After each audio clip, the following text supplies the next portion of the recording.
Lundi, le 26. Quand je fais ça dehors, bon, je vais s'arranger ça, j'ai de la misère des fois à regarder l'écran parce qu'il faut que je regarde là, mais c'est un peu mélangeant. Bienvenue en prenant votre café en direct de dehors. Il y a un rayon de soleil, le smog semble se passer. J'ai décidé d'enregistrer ça dehors. Je vais vous parler d'une pub de Volkswagen, euh, la Russie, hein, quand le chef cuisinier s'en mêle, ça brasse en maudit. Ah, le complotiste. Hey, c'était dur de trouver des nouvelles. Hein? Ben, j'ai quand même quelque chose de bon. Tu sais, tout est en congé. Le Journal de Montréal qui prend 2 jours de congé, bon, on m'habitue à ne pas le lire, tu sais. Ah, une autre inflation, je vais vous parler de funflation et de drinkflation encore une fois.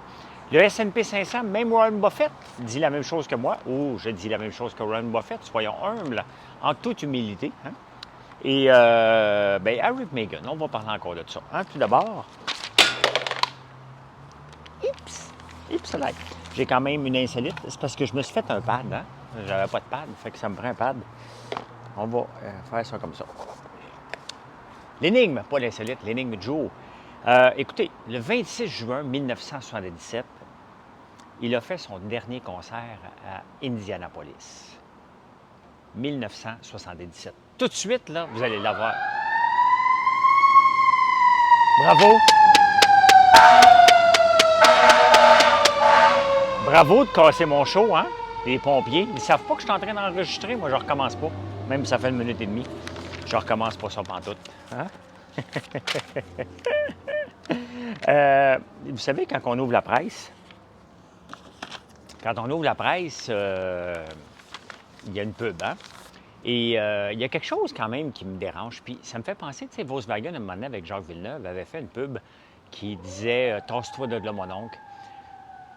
Bien, ça n'avait pas tellement marché. On en avait parlé un peu, mais il avait fait quand même parler d'eux autres. Et aujourd'hui, ils reviennent. Bien, c'est une grand-mère qui conduit et a fait du draft, hein, tu sais, du dérapage contrôlé avec une auto électrique, puis elle la trouve puissante. Sincèrement, là, sincèrement, tu sais, puisque Volkswagen, vous prenez, vous, tu sais, c'est avec notre argent maintenant, on vous a donné 16 milliards, là. On pourrait-tu juste pas mettre l'emphase sur la puissance et sur le dérapage et sur comment on peut conduire vite avec des autos électriques? Il me semble que c'est pas ça le but.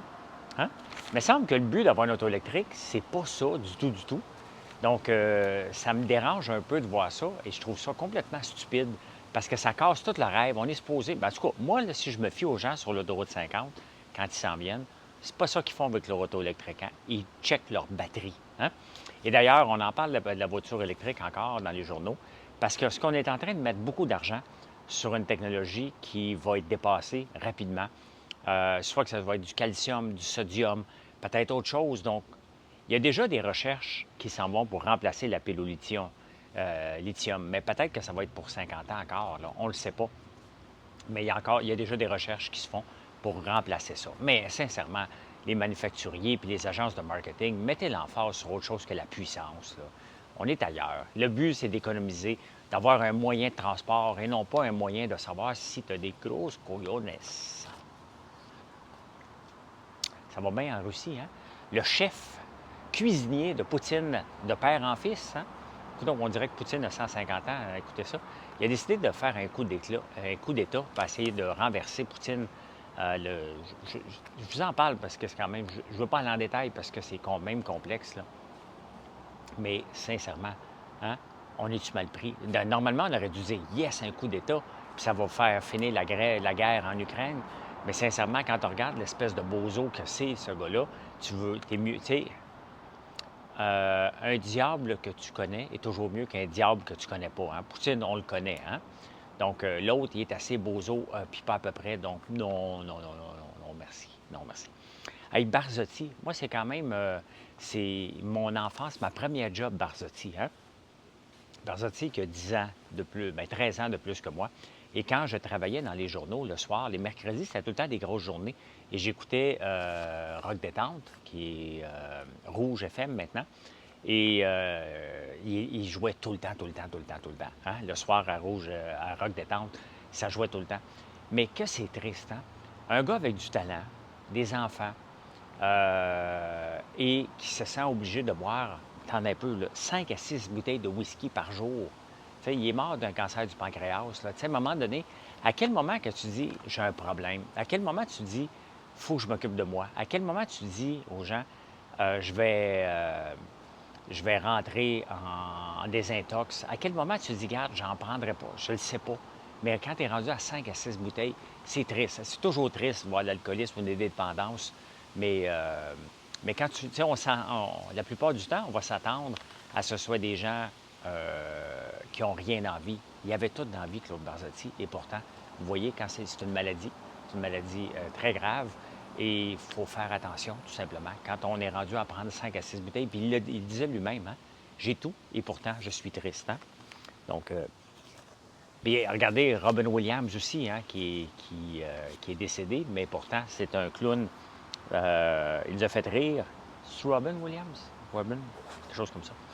Hey, au Québec, vous voyez, il y a du smog, hein? Il y a un Redman annulé. Bon, vous allez me dire, ce qui est bien plus grave, c'est pas mal plus les familles qui sont évacuées. Mais on le voit hein, au moment où j'enregistre ça aujourd'hui, bien, il est dimanche soir. Et on peut le voir dans l'air, hein, puis on le levait à la campagne. Tu t'es levé, je me suis levé dimanche matin à la campagne et ça sentait la boucane partout. Bien, l'Ironman de Tremblant, parce que tu ne peux pas partir pendant 12 heures à respirer des choses comme ça n'a aucun bon sens. C'est un sport, c'est une tristesse. Il reste que Tremblant est devenu la mecque à travers le monde des Ironman. Hein, avec l'Ironman de Hawaii, il y en a un paquet qui sont très hot. Celui de Tremblant, ils ont fait... Tu sais, puis ce que j'aime de Tremblant, c'est qu'ils ont fait de la place aux sportifs. On peut le voir, hein? Des gens qui s'entraînent. On peut le voir que c'est marqué aussi sur les accotements. Des gens qui s'entraînent, la place pour le vélo. Donc, c'est triste. Et c'est une des conséquences des feux de forêt qu'on a en ce moment, qui est d'une tristesse. Écoute, la ville de Montréal, c'est pathétique en ce moment, là, puis même partout. Donc, on ne pleurera pas pour ce que des sportifs ne peuvent pas faire leur sport, loin de là. Mais c'est quand même, on peut voir comment c'est sérieux quand on voit des évacuations et quand on voit qu'on est obligé d'annuler des grandes choses du monde comme ça. Donc, voilà, hein? C'est triste. Il ne s'est pas passé grand-chose en fin de semaine au Québec, à part la fête de la Saint-Jean, puis Émile Bilodeau, il était-tu bon? Est-ce qu'on connaît ses chansons? Moi, j'en connais aucune, puis je vous jure que j'ai pas le goût de la prendre bien gros. Mais il y a le chef des complotistes, je ne sais pas son nom, mais tu sais, dans le temps de la COVID, il faisait tout pour se faire arrêter. Mais là, qu'est-ce qu'il a fait? La mairesse a dit, faites pas de feu d'artifice, on n'a pas de feu d'artifice, on n'a pas de... C'est dangereux pour les feux. Il y en a eu quand même des feux d'artifice à certains endroits. J'aurais banni ça au complet pour le Québec le temps par respect pour ceux qui sont évacués, par respect par ceux qui ont brûlé en ce moment, par le respect pour les pourvoiries qui peuvent pas ouvrir. J'aurais pas fait de feux d'artifice perso. Et lui demande sérieusement, dites-moi ce que je peux acheter des feux d'artifice, je vais en faire.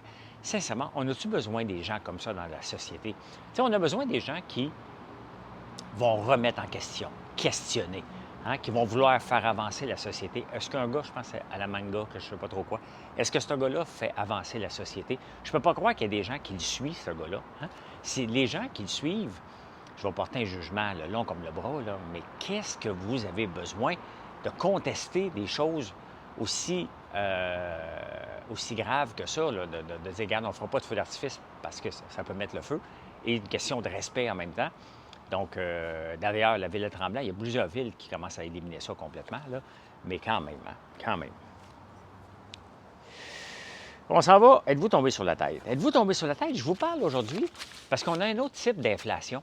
Et il y en a toutes sortes d'inflation. Il y a la shrinkflation, hein? Il y a la déflation. Avant, on connaissait l'inflation et la déflation. L'inflation, les prix montent. Déflation, les prix baissent. C'était simple. Là, on en a rajouté un paquet. Là, il y en a une qu'on vit en ce moment qui s'appelle la funflation. Les restaurants sont remplis. Les cartes de crédit sont remplies. Hein? Remplis. Donc, on dépense plus qu'on est capable de se payer, mais il y a aussi, c'est justement, étant donné qu'on était en COVID pendant 2 ans, qu'on n'a pas pu sortir autant, on s'est mis de l'argent de côté, hein, avec l'argent du gouvernement, et là, on la dépense. La plupart des gouvernements mondiaux se sont endettés royalement pendant que les gens se sont enrichis. Peut-être pas tout le monde, là, capotez pas, là, mais la moyenne des gens se sont enrichis avec l'argent du gouvernement. Et là, ils dépensent. Ils dépensent tellement que là, les gouvernements et les banques sont comme déstabilisés parce qu'ils savent à un moment donné que le taux d'endettement augmente et qu'à un moment donné, on ne pourra pas continuer comme ça constamment. Mais c'est exactement ce qui se passe en ce moment. C'est la funflation et ce qu'on appelle le revenge spending. C'est intéressant à comprendre tout ça parce que c'est des moments qui ne dureront pas, bien entendu. Hein? Regardez Beyoncé en Suède. Elle s'est fait blâmer pour avoir fait augmenter le taux d'inflation de 0,5, 0,2, 0,5, parce qu'elle a attiré énormément de gens. Les gens sont venus voir son spectacle. Il y a eu beaucoup de gens qui ont surdépensé pour venir de partout dans le monde pour venir voir Beyoncé. Et ils l'ont accusé d'avoir fait augmenter le taux d'inflation du pays de 0,2 quand même. Hein? Donc, les voyages, on veut du fun. C'est ça qu'on veut. Hein? On s'est dit, regarde, on s'est assez privé pendant aussi longtemps. Ça a duré quand même 2 ans, presque tout ça, là, tu sais. Fait que maintenant, bien, on veut se gâter. Hein? La funflation. En finance. En finance. Hey, qu'est-ce qui va bien? Hein? On parle souvent qu'est-ce qui va mal, puis ça, puis ça. Mais dans la presse, il y avait un super article et c'est intéressant parce que qu'est-ce qui va bien? Le Nasdaq, plus 31 C'est sûr, depuis le début de l'année, là, le Nasdaq a augmenté de 31 encore fallait-il avoir de l'argent dans l'indice Nasdaq. Hein? Et c'est pour ça que là, je vous parle des indices. Et souvent, puis moi-même, je commence à y penser j'ai quelques actions, mais commencer à me sortir des actions et de plus en plus être dans des fonds indiciels, donc comme le S&P 500, le Nasdaq, un fonds international. Pourquoi? Parce que regardez, la France a rapporté quand même du 11 le S&P 500 depuis le début, 15 Donc, pourquoi essayer de déterminer quelle compagnie qui va lever? Même Warren Buffett a volégué à sa femme un fonds basé sur le S&P 500 avec la compagnie Vanguard. Donc, un fonds indiciel. Donc, c'est sûr qu'on peut les choisir un peu tout parce qu'ils peuvent être un petit peu mieux les frais de gestion, mais quand même, hein? Lui-même, il dit pourquoi investir dans ma compagnie? S'il y a quelque chose qui va mal dans une de mes compagnies, bien, vous allez m'en vouloir. Si vous investissez dans le S&P 500, quand même qu'une compagnie disparaît du S&P 500, il y en a un autre qui va se rajouter parce qu'il va toujours en avoir 500. Il y en a qui viennent puis qui partent, tout simplement. Et c'est ça qui vaut la peine. Bon, on s'en va de plus en plus vers là au lieu d'essayer de déterminer quelle compagnie. Moi, en tout cas, ça ne m'intéresse plus. Je l'ai déjà fait. J'ai déjà fait du day trading. Maintenant, ce que je veux faire, c'est juste être dans le marché. Dans le marché va monter, va baisser, mais sur le long terme, et encore toute la fin de semaine, il y a des gens, bien, j'ai fait exprès, j'en ai parlé de mon texte, acheter ou louer une maison, puis il y a toujours quelqu'un qui a une exception.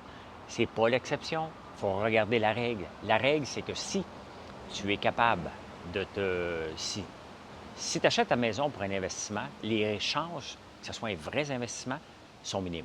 OK? Tu vas en faire de l'argent, bien entendu, mais tu aurais fait plus d'argent en investissant dans des fonds indiciels. Tu n'es pas sûr du Nasdaq, t'en mets un petit peu. Tu n'es pas sûr du S&P 500, tu te varies là-dessus. Il reste qu'une maison, on s'est fait à croire. Les banques nous ont fait à croire. Les gouvernements nous ont fait à croire que c'était le meilleur placement à vie. C'est complètement faux. La bourse reste le meilleur placement à vie, mais il ne faut pas que tu essaies de déterminer le bon moment.